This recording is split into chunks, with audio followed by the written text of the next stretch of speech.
Welcome to our channel science creature. हम पढ़ रहे थे class 11 chapter number 1 some basic concept of chemistry, जिसमें अपने चल रहे थे लॉ ऑफ केमिकल कॉम्बिनेशन, रासायनिक संयोग के नियम।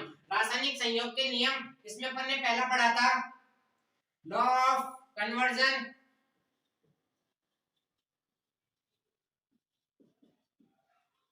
ऑफ मास, द्रव्यमान संरक्षण का नियम। दूसरा पढ़ा था law of constant, law of constant स्थिर अनुपात का नियम। आज अपन पढ़ेंगे लॉ ऑफ मल्टीपल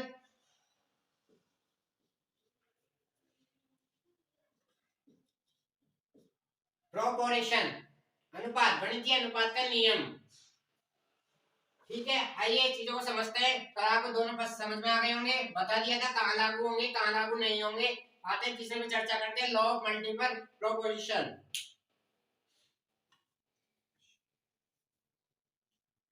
गणितीय अनुपात का नियम। आइए चीजों को समझते हैं जल्दी।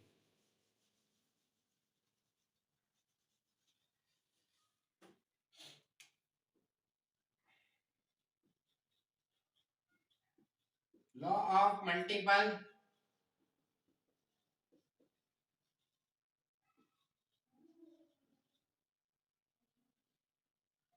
PROPO,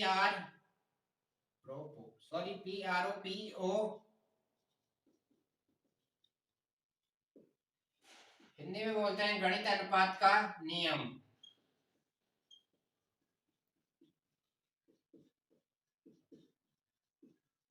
दैट इज किसने दिया? Given Dalton.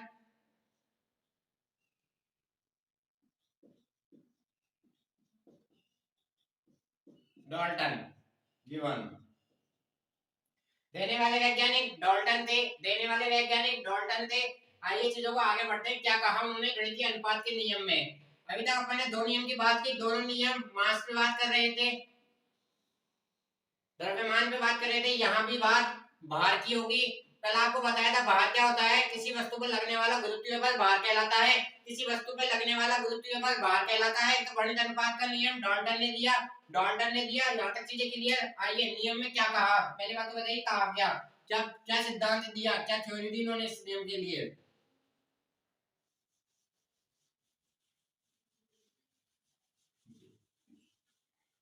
कहा इन्होंने, पहले एक एग्जांपल समझिए। एग्जांपल,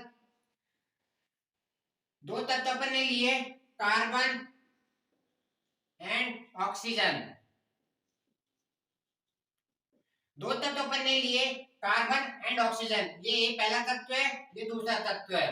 दो एलिमेंट अपन ले चुके हैं। ठीक है, जब ये दोनों मिलेंगे, जब ये दोनों मिलेंगे तो ये यौगिक बनाएंगे, कंपाउंड बनाएंगे। चाहे तो अब देखेंगे कितने कंपाउंड बनते हैं, कितने कंपाउंड नहीं बनते। दैट इज इन दोनों का हुआ कॉम्बिनेशन। कॉम्बिनेशन हो गया, मिल गए यहाँ पे, तो ये बनाया कार्बन प्लस ऑक्सीजन। अपन जानते हैं एक तो बनाता है CO, एक बनाएगा CO2। एक CO एंड CO2 के कार्बन की वैलेंसी यहाँ पे दो बॉन्ड हो गया, सेटिस्फाइड हो गया। यहाँ पे डबल बॉन्ड के साथ दो CO CO, that is structure.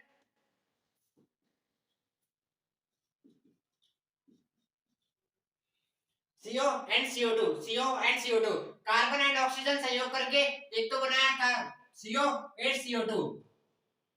That is ज्यादा क्लियर। आइए समझते हैं चीजों को क्या बोल रहे हैं। दो तत्व, जब दो तत्व दो एलिमेंट आपस में संयोग करेंगे तो दो यौगिक बना लेंगे। दो या दो से अधिक, ये दो भी हो सकते हैं, दो से अधिक भी हो सकते हैं। तो दो यौगिक बना लिए, बना लिए। ठीक है, इसका वो लिखिए आप क्या, इसका भार द्रव्यमान लिखिए आप। ठीक है, C का 12, इसका 16, C का 12, इसका 16। यहाँ पे 12 प्लस 2 गुणा 16 32, 12 प्लस 32, 12 प्लस 16, 12 प्लस 32, 12 प्लस 32, यहाँ पे 12 प्लस 16।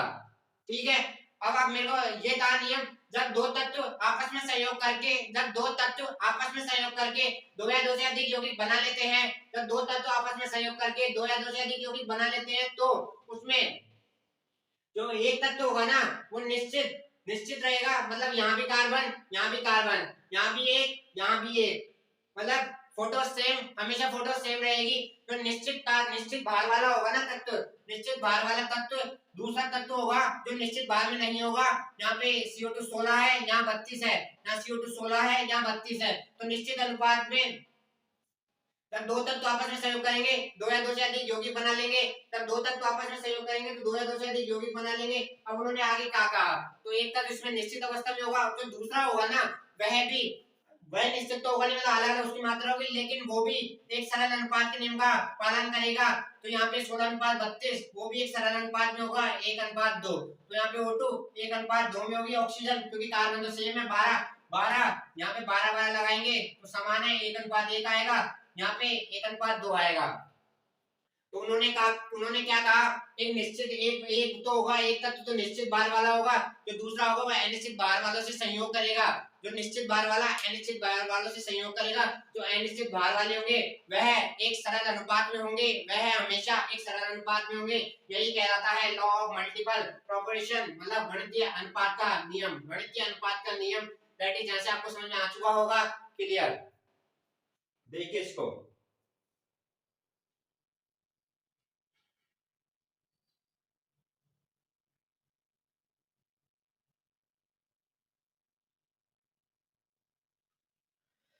तो आपने यहाँ से कहा क्या कंक्लूजन निकला, कंक्लूजन यही निकला, कंक्लूजन यही निकला, यह भी बात किसकी कर रहा है, यह भी बात द्रव्यमान की ही करेगा, यह भी बात द्रव्यमान की ही करेगा। मतलब अभी तक अपने 3 नियम पढ़े, लॉ ऑफ कन्वर्जन द्रव्यमान संरक्षण का नियम, लॉ ऑफ कांस्टेंट स्थिर अनुपात का नियम, और लॉ ऑफ मल्टीपल प्रोपोर्शन गणितीय अनुपात का नियम। तीनों नियम किस पे बेस है, अभी तक द्रव्यमान की ही बात चल रही है। मतलब तीनों वैज्ञानिक है, लेवोशिया आया, प्राउस्ट आया एंड डाल्टन आया, तीनों ने अभी तक बात द्रव्यमान की है। द्रव्यमान से आगे नहीं जा रहे हैं ये तीनों, द्रव्यमान से आगे नहीं जा रहे हैं। समझ में आ गया। अब आप लिखिए नियम।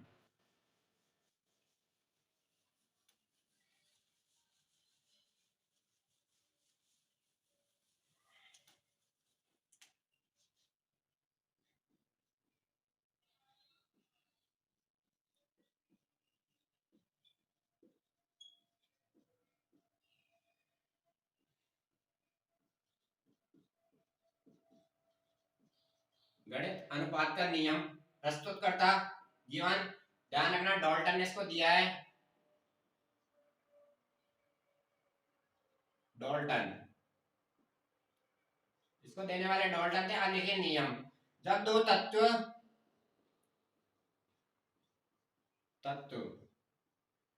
आपस में संयोग करके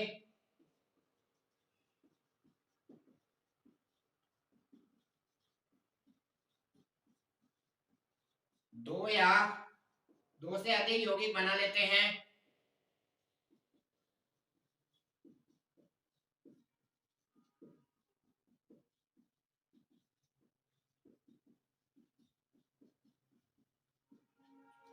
तो उनमें एक निश्चित भार वाला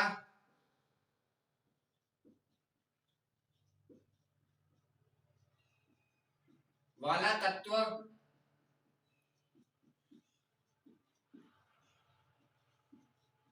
अनिश्चित भार वाले तत्व से संयोग करके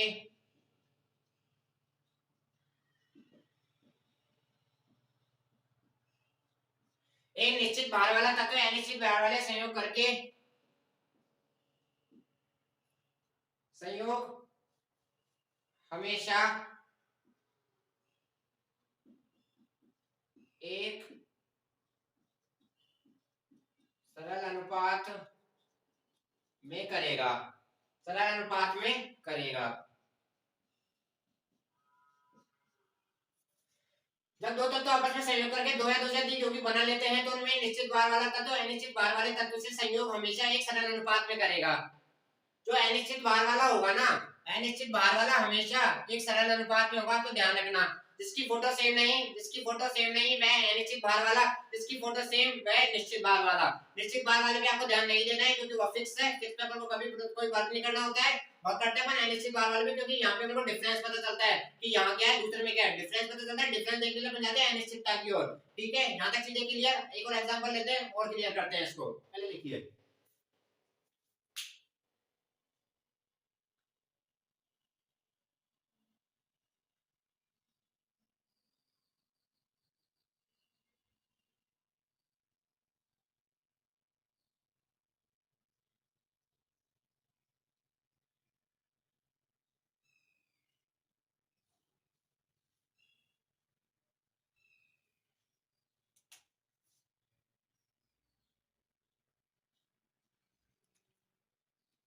आइए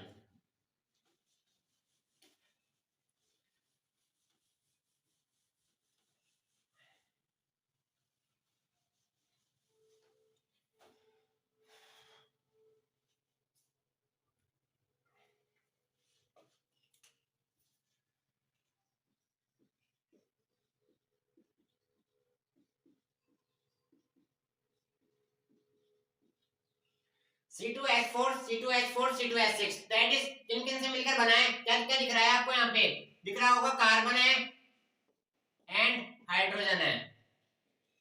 हाइड्रोजन दैट इज कार्बन और हाइड्रोजन के मिलकर जब दो तत्व आपस में संयोग करके दो या दो से अधिक यौगिक बना ले, बना लिए इसने, एक पहले इसका यौगिक ये हो गया, एक ये हो गया और एक ये हो गया।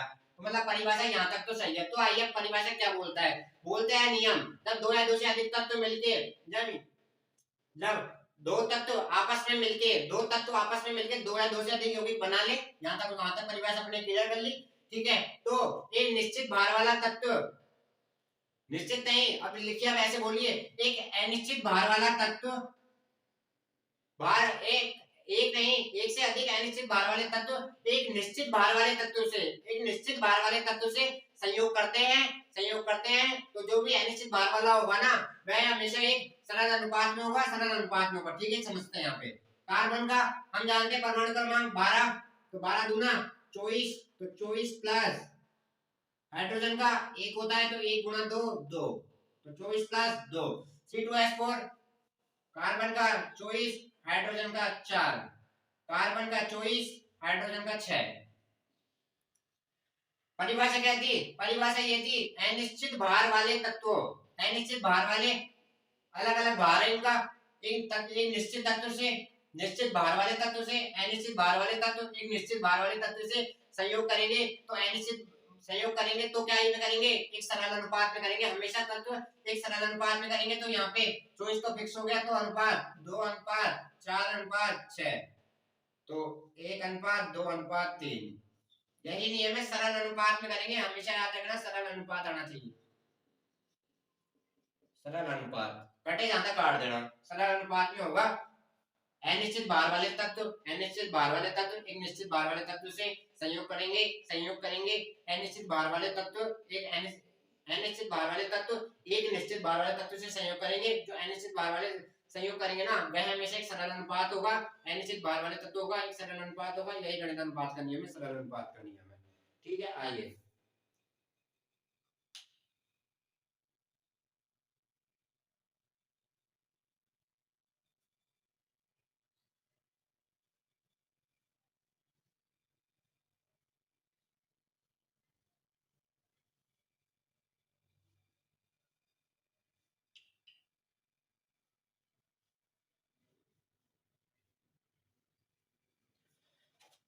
यहाँ तक।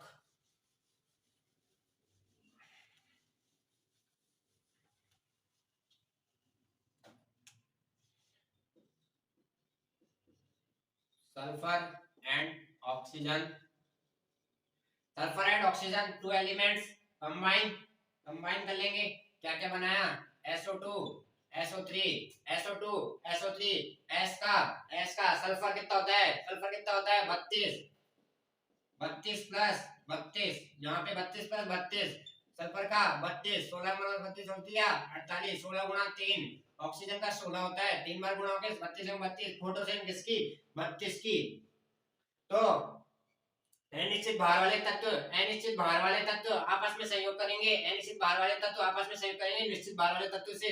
जो अनिश्चित भार वाले संयोग करेंगे ना वह भी एक सरल अनुपात होगा, तो 32 अनुपात 48, 16 32 16 48, 2 अनुपात 3, 2 अनुपात 3 आंसर, 2 अनुपात 3 आंसर। ये था इसका क्लियरिफिकेशन। दो तत्व आपस में सहयोग करके दो या दो से अधिक यौगिक बना लिए। यौगिक में एक होगा जिसकी फोटो सेम होगी, एक होगा जिसकी फोटो सेम होगी। आप उस पर वर्क मत करना क्योंकि आप उसमें कोई डिफरेंस नहीं कर पाओगे। जो अलग अलग होंगे उनको पकड़ लेना, उनमें डिफरेंस करना, देखना या 32 है या 48 है, जो दोनों को देख लेना, अनुपात लगा देना, उनको काट देना। अगर सरल अनुपात में आया तो नियम का पालन करेगा, अगर नहीं आ रहा तो नियम का पालन नहीं करेगा। यहाँ तक चीजें क्लियर? आगे आइए, अब मेरे पास मैं एग्जांपल लिखवा रहा हूँ, बताना कौन से नियम पालन करेगा कौन से नहीं करेगा।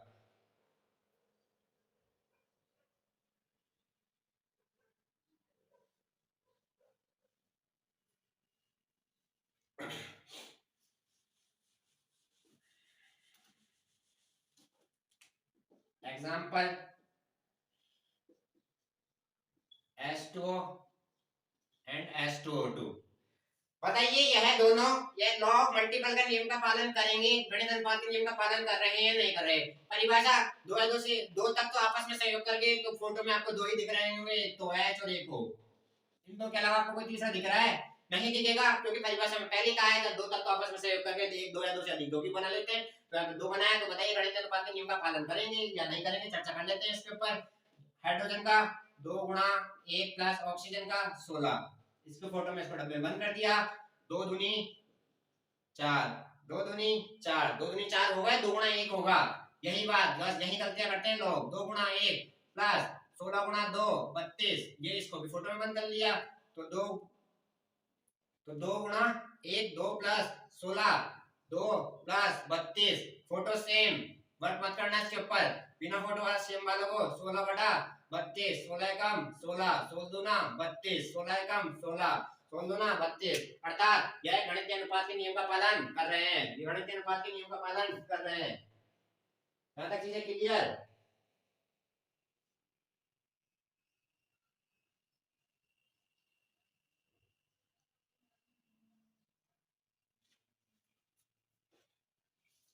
यहीं पे एग्जांपल में चेंज कर रहा हूं, देखना बताना।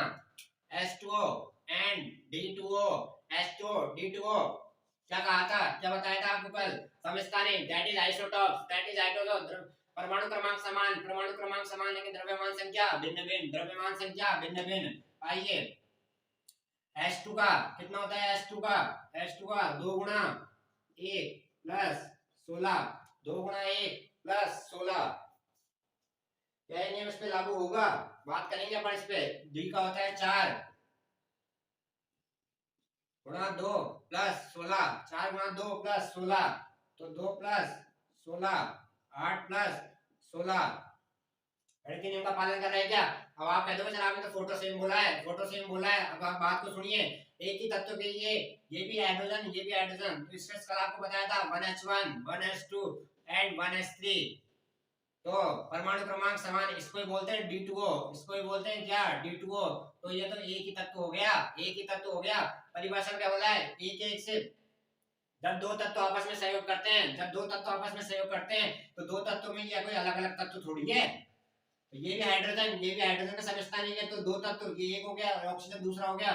जब दो तत्व, पहला ये रहा दूसरा ये रहा, जब दो तत्व आपस में सहयोग करके दो या दो से अधिक यौगिक बना लेते हैं, तो उसमें एक निश्चित बार वाला होता है। तो निश्चित बार वाला यहाँ पे कौन सा है? तो ये निश्चित बार वाला थोड़ी है।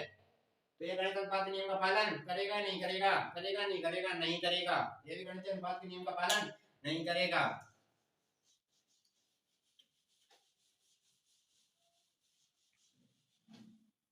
आइए एक और एग्जांपल, आज का लास्ट एग्जांपल लेते हैं क्या?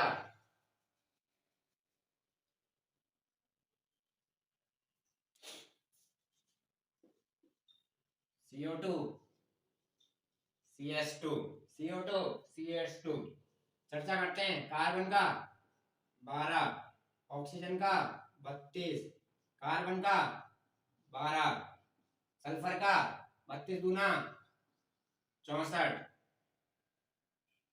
सही है, 32 दूना 64, 32 दूना 64। बताइए गणित के अनुपात के नियम का पालन करेगा या नहीं करेगा? गणित के अनुपात के नियम का पालन करेगा नहीं करेगा? 12 अनुपात 32, क्या होगा? इस पे वर्क करोगे क्या? इस पे वर्क करोगे क्या? नहीं करोगे, तो किसको उठाओगे? 32 भाग 64, 32 भाग 64, तो अब बताइए क्या आ गया? 32 से कम 32, 32 दूना 32 से कम 32, 32 दूना 64।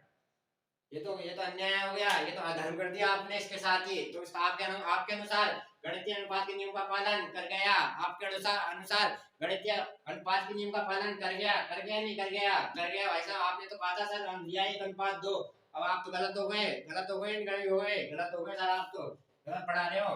बात करिए, क्या यह सही है क्या यह गलत है? हमको ये बताइए, क्या यह सही है क्या यह गलत है? बताइए। आपने तो हमारे पास क्वेश्चन मार्क लगा दिया सर आप गलत पढ़ा रहे हैं। क्या गलत है ये? बताता हूँ आपको क्या है। पढ़िए, आप यहाँ तक तो लिया है 32 अनुपात 64 तक, तो 1 अनुपात 2 भी लिया है, आपने लगा लिया दिमाग, आपने आपने चीजों को सीख भी लिया, आपने उस पे दिमाग भी लगा लिया, नहीं आपने चीजों को समझ लिया, आपने वर्क भी पूरा कर दिया, लेकिन आप अपने दिमाग का इस्तेमाल करना यहाँ भूल गए, इस्तेमाल करना यहाँ भूल गए, तो यह गलत है, यह गलत है। पहली लाइन में गलत हो जाता है ये सवाल तो, क्योंकि कैसे, आइए, जब दो तत्व आपस में सहयोग करके, तो यहाँ तत्व कितने हैं, एक ऑक्सीजन, दूसरा सल्फर, तीसरा, जब दो तत्व आपस में सहयोग करके दो या दो सहयोगी बना लो, यहाँ तो 3 तत्व हो गए, तो कैसे सहयोग करिए, कहाँ का नियम सही हो गए, तो यह गलत है, यह नियम का पालन नहीं करेगा, यह नियम का पालन नहीं करेगा, यही आज का ट्विस्ट था, इस पे ध्यान रखना। आपको चीजें आती है, आपको चीजें आती है, आप अपना दिमाग लगा लोगे, लेकिन आप अपना कॉन्शियस रखना।